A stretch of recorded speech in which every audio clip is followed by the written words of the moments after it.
नमस्कार, मैं हूं आपके साथ अंजलि। देश के सबसे बड़े न्यूज नेटवर्क टीवी9 में आप सभी का स्वागत है। आप देख रहे हैं न्यूज टॉप 9। मॉनसून सत्र में विपक्ष के हर सवाल का जवाब देने के लिए सरकार की पूरी तैयारी। पूर्व रक्षा मंत्रियों ए.के. एंटनी और शरद पवार से क्यों मिले रक्षा मंत्री राजनाथ सिंह। आज रवाना होगा टोक्यो ओलंपिक में शामिल होने जा रहे खिलाड़ियों का पहला दल। खबरों के लिए देखिए टॉप 9 राष्ट्र। सरकार संसद के मानसून सत्र में विपक्ष के हर सवाल का जवाब देने के लिए तैयार है। इसके साथ ही सूत्रों के हवाले से खबर है कि संसद के मानसून सत्र में सरकार 9 पुराने पेंडिंग बिल, 5 ऑर्डिनेंस के अलावा 3 नए बिल ला सकती है। संसद का मानसून सत्र 19 जुलाई से शुरू होकर 13 अगस्त तक चलेगा। संयुक्त किसान मोर्चा के 22 जुलाई को होने वाले संसद कूच को लेकर खुफिया एजेंसियों ने सरकार को रिपोर्ट सौंपी है। रिपोर्ट के मुताबिक कूच के दौरान असामाजिक तत्व बवाल करा सकते हैं। रिपोर्ट के बाद किसी भी अप्रिय घटना से निपटने के लिए सुरक्षा बल सतर्क हो गए हैं। मोर्चा ने ऐलान किया है कि मानसून सत्र के दौरान 22 राज्यों के संगठनों के करीब 200 किसान नेता संसद कूच करेंगे। रक्षा मंत्री राजनाथ सिंह ने शुक्रवार को पूर्व रक्षा मंत्री ए.के. एंटनी और शरद पवार से मुलाकात की। सूत्रों के मुताबिक इस दौरान उन्होंने एलएसी के हालात के बारे में दोनों से बात की। सीडीएस जनरल बिपिन रावत और सेना प्रमुख जनरल नरवणे ने चीन सीमा पर चल रहे संघर्ष के बारे में जानकारी दी। भारत और चीन के बीच पिछले काफी समय से तनाव की स्थिति बनी हुई है। उत्तर प्रदेश के लखनऊ के काकोरी से पकड़े गए संदिग्ध आतंकी मिन्हाज के घर से बरामद काली डायरी में कई सीक्रेट कोड का खुलासा हुआ है। डायरी में बकरीद के पहले तौहीद और मूसा के लखनऊ आने का जिक्र है। हमले में इस्तेमाल की जाने वाली चीजें जैसे प्रेशर कुकर, बम, ई रिक्शा, पिस्टल और प्लानिंग के कई शब्दों को सीक्रेट कोड दिया गया था।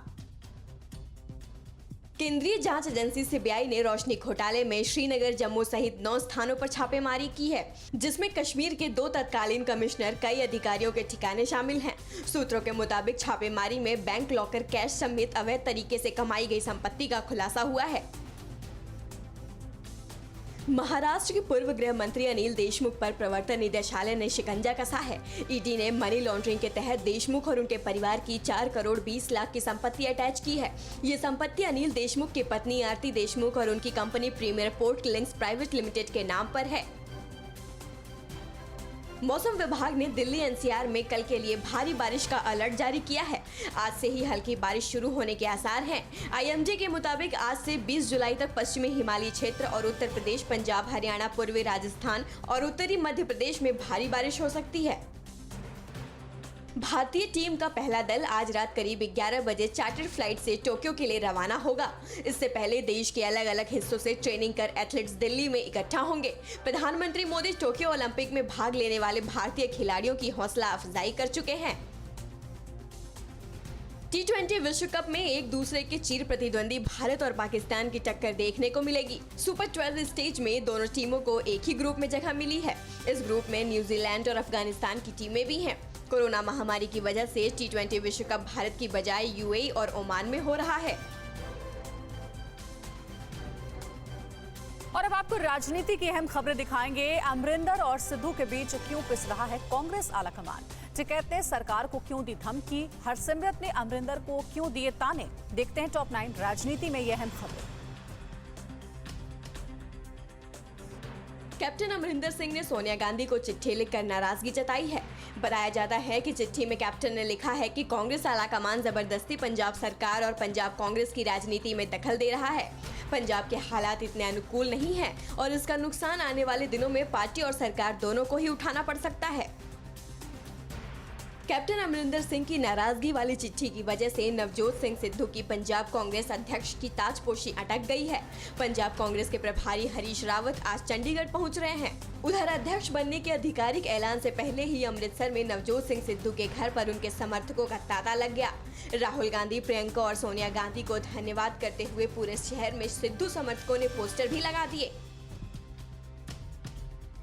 राहुल गांधी ने पार्टी छोड़ने वाले नेताओं पर तल्ख टिप्पणी की है। राहुल ने कहा कि ये वो लोग हैं जिनके रिश्ते आरएसएस से हैं, जिन्हें डर लगता है वैसे लोग पार्टी छोड़कर जाने के लिए स्वतंत्र हैं। इसके साथ ही कांग्रेस के पूर्व अध्यक्ष ने ये भी कहा कि दूसरी पार्टियों के साहसी लोगों का स्वागत है।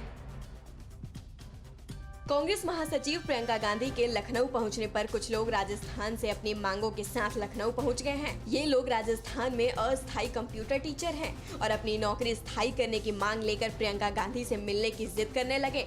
इसी बात पर कांग्रेसी कार्यकर्ताओं ने राजस्थान से आए इन लोगों को पीटा और प्रदेश कार्यालय से भगा दिया। उत्तराखंड के बाद अब कर्नाटक में बदलाव की आहट सुनाई पड़ रही है। राज्य के सीएम येदियुरप्पा ने दिल्ली आकर पीएम मोदी से मुलाकात की है। येदियुरप्पा विशेष विमान से अपने बेटे के साथ आए हैं। आज उनके गृह मंत्री अमित शाह और पार्टी अध्यक्ष जेपी नड्डा से भी मुलाकात हो सकती है। पिछले कुछ दिनों से येदियुरप्पा को हटाए जाने की चर्चाओं के बीच यह मुलाकात महत्वपूर्ण मानी जा रही है। किसानों के मुद्दे पर अकाली सांसद और पूर्व केंद्रीय मंत्री हरसिमरत कौर ने अमरिंदर सिंह को घेरा है। हरसिमरत ने कहा कि जब अकाली दल ने किसानों के मुद्दे पर संसद में स्थगन प्रस्ताव लाने की बात कही तो राजा साहब की नींद भी खुल गई और अब किसानों के हक में पीएम को चिट्ठी लिखने और बैठक की बात कर रहे हैं। यूपी के रामपुर में किसान नेता राकेश टिकैत ने धमकी दी है कि सरकार मान नहीं रही है। ऐसे में ऐसा लग रहा है कि युद्ध होगा, क्योंकि दिल्ली की सीमाओं पर डटे किसान वापस नहीं आएंगे। सरकार को किसानों से बातचीत करनी चाहिए। टिकैत ने कहा कि 5 सितंबर को बड़ी पंचायत बुलाई है, जिसमें आगे का फैसला लिया जाएगा। तब तक 2 महीने का समय सरकार के पास भी है। कांग्रेस नेता और राजस्थान के पूर्व डिप्टी सीएम सचिन पायलट ने पेट्रोल डीजल के बढ़ते दामों को लेकर केंद्र सरकार को घेरा है। देहरादून पहुंचे पायलट ने कहा कि पिछले 6 महीने में 66 बार कीमतों में इजाफा किया गया है। कांग्रेस नेता ने सवाल उठाया कि जब अंतर्राष्ट्रीय बाजार में दाम गिर रहे हैं तो क्या कारण है कि उसका फायदा आम आदमी तक नहीं पहुँच रहा। यूपी के बांदा की जेल में बंद बीएसपी के बाहुबली विधायक मुख्तार अंसारी की मुश्किलें बढ़ गई हैं। फर्जी शस्त्र लाइसेंस के मामले में मुख्तार पर आरोप तय कर दिए गए हैं। प्रयागराज की स्पेशल एमपी एमएलए कोर्ट ने मुख्तार पर 5 धाराओं में आरोप तय किए। मुख्तार पर फर्जी डॉक्यूमेंट्स के आधार पर बंदूक का लाइसेंस लेने का आरोप है। खास बात यह है कि 30 साल बाद मुख्तार पर आरोप तय हुए हैं।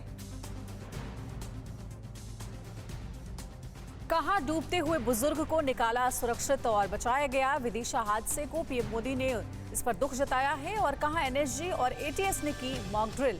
राज्यों की अहम खबरों के लिए देखिए टॉप 9 देश प्रदेश।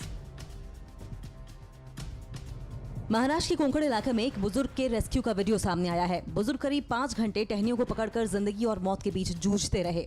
हालांकि गनीमत रही कि एक शख्स की नजर बुजुर्ग पर पड़ गई और फिर रेस्क्यू कर उसे बाहर निकाल लिया गया। उत्तर प्रदेश के श्रावस्ती में राप्ती नदी ने रौद्र रूप धारण कर लिया। नेपाल से छोड़े गए पानी से यहाँ के दर्जनों गांव पूरी तरीके से पानी में डूब गए। गांव की सड़कों पर राप्ती का पानी तेज धारा में बह रहा है। इसके चलते यहाँ के लोगों को काफी परेशानियों का सामना करना पड़ रहा है और लोग अपनी छतों पर रहने को मजबूर हैं। मध्य प्रदेश के विदिशा में हादसे को लेकर पीएम मोदी ने दुख जताया है और पीएम रिलीफ फंड से 2 लाख रुपए के मुआवजे का ऐलान किया है। हादसे में 11 लोगों की मौत हो गई थी। एनडीआरएफ की टीम ने रेस्क्यू ऑपरेशन चलाकर शवों को बाहर निकाला। घटना की मजिस्ट्रियल जांच के आदेश दिए गए हैं। उत्तर प्रदेश के हमीरपुर से लव जिहाद का एक सनसनीखेज मामला सामने आया है। आरोप है कि मुस्लिम युवक ने हिंदू नाबालिग युवती को फंसाया और यौन शोषण कर जबरन धर्मांतरण करवाने की कोशिश की। किसी तरह युवती ने अपने परिजनों को पूरे मामले की जानकारी दी। एसपी ने मुकदमा दर्ज कर कार्रवाई के आदेश दे दिए हैं। उत्तर प्रदेश के पीलीभीत के पूरनपुर इलाके में नेपाली हाथियों के झुंड ने जमकर उत्पात मचाया और दर्जनों ग्रामीणों की धान और गन्ने की फसल को भी नष्ट कर दिया। हाथियों के झुंड के जंगल में छुपे होने की बात कही जा रही है। हाथियों के कहर के बाद ग्रामीणों में दहशत देखी जा रही है। महाराष्ट्र के जलगांव में शुक्रवार को एक ट्रेनी चार्टर प्लेन दुर्घटनाग्रस्त हो गया। हादसे में 2 लोगों की मौत हो गई, जबकि एक महिला पायलट गंभीर रूप से घायल है। आदिवासियों ने उसका रेस्क्यू कर उसे अस्पताल में भर्ती कराया। बताया जा रहा है कि तकनीकी खराबी के चलते यह हादसा हुआ। उत्तर प्रदेश की मथुरा में श्री कृष्ण जन्म स्थान पर शुक्रवार शाम को एनएसजी और एटीएस ने मॉक ड्रिल की। एसपी मार्तंड प्रकाश सिंह के मुताबिक आतंकी वारदात को देखते हुए श्री कृष्ण जन्म स्थान पर एनएसजी कमांडोज ने मॉक ड्रिल किया। इस मॉक ड्रिल में यूपी एटीएस, सीआरपीएफ, पीएसी और पुलिस ने भी हिस्सा लिया। डीआरडीओ ने सिंगल यूज प्लास्टिक के इस्तेमाल को कम करने के लिए शुक्रवार को बायोडिग्रेडेबल पैकेजिंग प्रोडक्ट्स लॉन्च किए। डीआरडीओ ने प्राकृतिक और पौधों पर आधारित फूड ग्रेड सामग्रियों से पर्यावरण अनुकूल पैकेजिंग बैग बनाए हैं। डीआरडीओ के मुताबिक बैग घुलनशील और अघुलनशील 2 रूप में उपलब्ध हैं। ये 3 महीनों में प्राकृतिक रूप से गल सकते हैं। राजस्थान में हनुमानगढ़ में 3 सगी बहनों ने एक साथ राज्य प्रशासनिक सेवा RAS में सिलेक्ट होकर इतिहास रच दिया। इनकी 2 बड़ी बहनें पहले से राज्य सेवा की अधिकारी हैं। बेटियों की कामयाबी से भावुक हुए पिता ने खुद को खुशनसीब बताया है। बेटियों की इस कामयाबी का जश्न 2 दिन से मनाया जा रहा है। 6 राज्यों के मुख्यमंत्रियों को प्रधानमंत्री ने क्या दी हिदायत? क्या आपको पता है कि कोरोना वैक्सीन के एक नहीं बल्कि कितने फायदे हैं? बच्चों को वैक्सीन देने पर दिल्ली हाई कोर्ट ने क्या कहा है? देखते हैं टॉप 9 कोरोना से जान। कोरोना के नए मामलों में कमी नहीं आ रही है। देश में कोरोना के पिछले 24 घंटे में 38,109 नए मामले सामने आए हैं। वहीं इस दौरान 43,869 मरीज रिकवर हो गए, जबकि 560 की मौत हो गई। एक बार फिर सबसे ज्यादा 13,750 मामले केरल में आए हैं। कोरोना के मोर्चे पर कुछ राहत की खबर है तो कुछ सावधानी करने वाली भी। देश में औसतन 40,000 नए केस रोजाना आ रहे हैं। केस में कमी न होना थोड़ी परेशानी की बात है, जबकि राहत इस बात को लेकर है कि पिछले 25 दिनों से देश में कुल 3% से कम पॉजिटिविटी रेट है। हालांकि 73 जिलों में अभी भी रोजाना 100 से ज्यादा केस आ रहे हैं। नीति आयोग के सदस्य डॉक्टर VK पॉल ने कहा है कि कोरोना को लेकर अगला 100 से 125 दिन भारत के लिए क्रिटिकल हैं। ये बात उन्होंने WHO के आंकड़ों के हवाले से कही। डॉक्टर पॉल ने कहा कि दुनिया तीसरी वेव की ओर बढ़ रही है। अभी अपने देश में हर्ड इम्यूनिटी की हालत नहीं है। ऐसे में स्थिति कंट्रोल में जरूर है, लेकिन बिगड़ सकती है।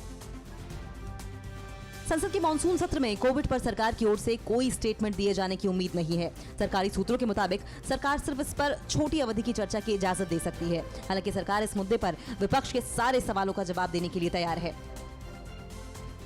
सरकार का मानना है कि दुनिया भर के देशों के मुकाबले भारत में कोरोना से निपटने की रणनीति कहीं से भी कमतर नहीं रही, चाहे तो वो महामारी से निपटने की बात हो या फिर टीकाकरण की। जहां तक टीकाकरण का सवाल है तो सरकार का तर्क है कि हमारे जितना वैक्सीनेशन किसी देश ने नहीं किया। ऐसे में अगर सत्र के दौरान विपक्ष की ओर से कोई नोटिस आता है तो सारे तथ्यों को ध्यान में रखकर फैसला लिया जाएगा। ICMR की एक स्टडी में वैक्सीन को लेकर बड़ी राहत की बात सामने आई है। इसके मुताबिक कोरोना वैक्सीन की दोनों डोज से मौत का खतरा 95% कम हो जाता है, जबकि एक डोज से 82% तक मौत का खतरा घट जाता है। तमिलनाडु में पुलिस कर्मियों पर की गई स्टडी के आधार पर ये बात सामने आई। ये स्टडी इसी साल 1 फरवरी से 14 मई के बीच में हुई। यही नहीं, वैक्सीनेटेड लोगों को अस्पताल जाने की नौबत 77%, ऑक्सीजन की जरूरत 95% और ICU की जरूरत 94% कम हो जाती है। स्वास्थ्य मंत्रालय ने कहा है कि कोरोना वेब से ज्यादा वेब की इंटेंसिटी महत्वपूर्ण है और वेब की इंटेंसिटी वैक्सीनेशन की रफ्तार और कोविड प्रोटोकॉल के पालन पर निर्भर करती है। मंत्रालय के जॉइंट सेक्रेटरी लव अग्रवाल ने आगाह किया है कि देश में अभी तक दूसरी लहर की ही खत्म नहीं हुई है। प्रधानमंत्री मोदी ने कोरोना के हालात पर केरल, महाराष्ट्र, आंध्र प्रदेश, तमिलनाडु, कर्नाटक और ओडिशा के मुख्यमंत्रियों से बात की। पीएम ने इन राज्यों से टेस्ट, ट्रैक, ट्रीट और टीका पर जोर देने को कहा। पीएम ने कहा कि हम तीसरी लहर के मुहाने पर खड़े हैं और ऐसे में पहले से ज्यादा सतर्क होने की जरूरत है। यूरोपीय देशों में बढ़ता कोरोना संक्रमण भी हमारे लिए सबक की तरह है। दिल्ली हाई कोर्ट ने बच्चों के वैक्सीनेशन को लेकर आगाह किया है। हाई कोर्ट ने कहा है कि अगर बिना पर्याप्त रिसर्च के बच्चों को कोरोना की वैक्सीन लगाई जाती है तो यह एक बड़ी आपदा साबित हो सकती है। मुख्य न्यायाधीश DN पटेल और न्यायमूर्ति ज्योति सिंह की खंडपीठ ने बच्चों के लिए कोरोना वैक्सीन पर रिसर्च की मांग वाली याचिका पर ये बात कही। बिहार में भी बढ़ने लगे कोरोना संक्रमण के मामले। प्रियंका ने यूपी में महामारी को लेकर क्या कहा है? WHO ने तीसरी लहर पर दी कौन सी नई जानकारी? देखते हैं टॉप 9 महामारी। सुप्रीम कोर्ट ने उत्तर प्रदेश सरकार से कांवड़ यात्रा की अनुमति पर पुनर्विचार करने को कहा है। इसके लिए सोमवार तक की मोहलत देते हुए कोर्ट ने कहा कि अगर यूपी सरकार फैसला नहीं लेती है तो कोर्ट को आदेश जारी करना पड़ेगा। कोर्ट ने कहा कि लोगों की जिंदगी और उनका स्वास्थ्य सबसे ऊपर है। ये मौलिक अधिकार है। धार्मिक भावनाएं भी इनके बाद ही आती हैं। यूपी में कांवड़ यात्रा पर सुप्रीम कोर्ट में केंद्र सरकार के वकील और देश के सॉलिसिटर जनरल तुषार मेहता ने सुझाव दिया। उन्होंने कहा कि कांवड़ियों को शिव मंदिरों में अभिषेक के लिए खुद गंगा जल भरकर लाने की अनुमति दी जाने की जगह सरकार उन्हें गंगा जल मुहैया करवा दे। जबकि उत्तर प्रदेश सरकार की तरफ से वकील CS वैद्यनाथन ने कहा है कि राज्य में सांकेतिक रूप से कांवड़ यात्रा कराई जाए। छत्तीसगढ़ के राजनांदगांव में 38 पुलिस जवान कोरोना की चपेट में आ गए। ये सभी केस जिले की पुलिस लाइन में आए हैं। इसके बाद स्वास्थ्य विभाग ने यहां विशेष कैंप लगाया जिसमें बाकी जवानों की जांच की जा रही है। जिले में पिछले 2 माह से कोरोना का ग्राफ लगातार घट रहा था, लेकिन अचानक एक साथ आए इतने मामलों ने जिला प्रशासन को मुश्किल में डाल दिया है। बिहार में सिर्फ 4 दिन में कोरोना के नए केस 73% ज्यादा आने लगे हैं। 12 जुलाई को प्रदेश में 72 नए केस मिले थे। 15 जुलाई को ये आंकड़ा 125 पर पहुंच गया। प्रदेश में 4 दिन के ट्रेंड को देखने से साफ है कि हर दिन केस बढ़ रहे हैं। विशेषज्ञों का कहना है कि ये स्थिति बता रही है कि अनलॉक में लापरवाही हो रही है। बीजेपी अध्यक्ष जेपी नड्डा ने कहा है कि कोरोना के आगे अमेरिका सहित अन्य विकसित देश जब खुद को लाचार पा रहे थे, तब प्रधानमंत्री नरेंद्र मोदी ने लॉकडाउन लगाकर देश को बचाया। यूपी बीजेपी कार्य समिति की बैठक में शामिल नड्डा ने कहा कि यूपी की प्रशंसा पीएम मोदी ने की, साथ ही ऑस्ट्रेलिया के सांसद ने भी की, और उन्होंने कहा कि अगर हमें यूपी के सीएम जैसा प्रधानमंत्री मिलता तो अच्छा रहता।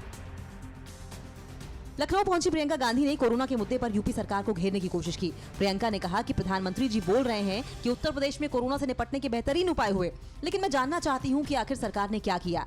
कोरोना की लहर के दौरान पहले तो चुनाव करवाए गए और जब परिणाम आपके पक्ष में नहीं आ रहा था तो लोगों को धमकाया, अपहरण हुए, महिलाओं के साथ जोर जबरदस्ती हुई। राजनेता लोगों को कोविड नियमों के पालन की सीख तो देते हैं, लेकिन खुद भूल जाते हैं। लखनऊ में प्रियंका गांधी के मौन व्रत में बड़ी संख्या में जमा कार्यकर्ता कोविड नियमों की अनदेखी करते नजर आए। धरने में शामिल कई लोग बिना मास्क के थे और सोशल डिस्टेंसिंग का भी कोई ख्याल नहीं रखा गया। प्रियंका के चारों तरफ भारी भीड़ जमा दिखी। विश्व स्वास्थ्य संगठन ने कोरोना की तीसरी लहर के दस्तक देने की बात कही है।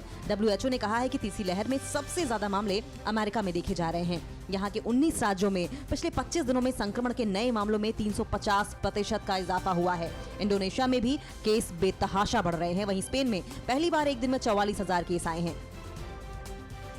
WHO ने कोरोना के ओरिजिन का पता लगाने के लिए चीन और वुहान की प्रयोगशाला में दोबारा जांच का प्रस्ताव रखा है। हालांकि चीन की तरफ से इस प्रस्ताव पर अभी तक कोई प्रतिक्रिया नहीं दी गई। WHO के महानिदेशक ने शुक्रवार को सदस्य देशों के साथ बंद कमरे में हुई बैठक में ये प्रस्ताव रखा। कहां से गिरफ्तार हुआ पाकिस्तान के लिए जासूसी करने वाला कांस्टेबल? सेना जासूसी केस में परमजीत के बारे में क्या है अहम खुलासे? और चीन ने अपने दोस्त पाक को क्यों दी मिसाइल हमले की धमकी? चीन पाकिस्तान से जुड़ी खबरों के लिए देखिए टॉप 9 चीन पाकिस्तान। हरियाणा के पलवल में पाकिस्तान के लिए जासूसी के आरोप में सुरेंद्र नाम के कांस्टेबल को गिरफ्तार किया गया है। आरोपी से 2 मोबाइल फोन मिले हैं जिनकी जांच की जा रही है। पुलिस के मुताबिक आरोपी कांस्टेबल 2018 से सेना की गुप्त सूचनाएं पाकिस्तानी एजेंसियों को भेज रहा था। आरोपी सेना से रिटायर होने के बाद पुलिस में शामिल हुआ था। पाकिस्तान की खुफिया एजेंसी ISI को गोपनीय दस्तावेज मुहैया कराने के आरोप में गिरफ्तार सेना के नायक परमजीत के बारे में कई अहम खुलासे हुए हैं। परमजीत 2018 से अपने सहयोगी हबीबुर रहमान के जरिए ISI के लिए काम कर रहा था, जिसके लिए उसे ISI हर महीने 50,000 रुपए भेजती थी। परमजीत को 9 दिन की दिल्ली पुलिस क्राइम ब्रांच के रिमांड में भेजा गया है।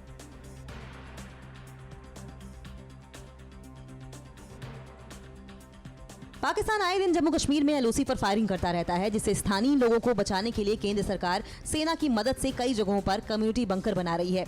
इसी कड़ी में कुपवाड़ा जिले में 48 कम्युनिटी बंकर बनाए गए हैं, जिससे वहां लोग काफी खुश हैं और खुद को सुरक्षित महसूस कर रहे हैं। पाकिस्तान में हुए बम धमाके में अपने 9 इंजीनियरों की मौत के बाद चीन ने इमरान खान को हमले की धमकी दी है। चीनी सरकारी मीडिया ग्लोबल टाइम्स के एडिटर हू शिजिंग ने ट्वीट कर कहा है कि अगर गुनहगारों को ढूंढने में पाकिस्तान की क्षमता काफी नहीं है तो चीन की मिसाइलों और विशेष बलों को कार्रवाई में लगाया जा सकता है।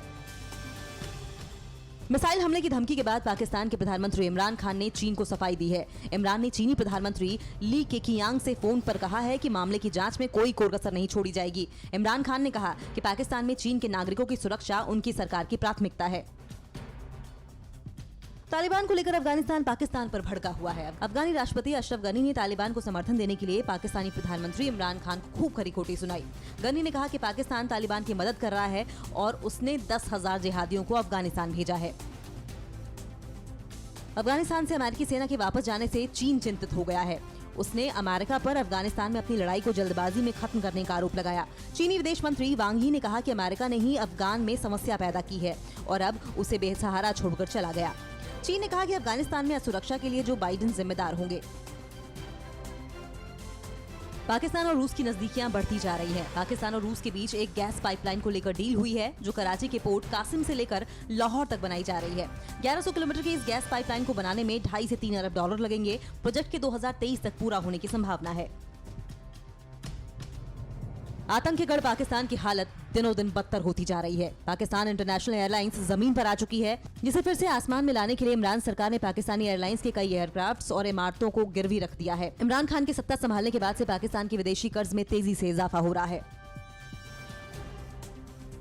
परवाह देश की, सोमवार से शुक्रवार रात 10 बजे TV9 भारतवर्ष पर।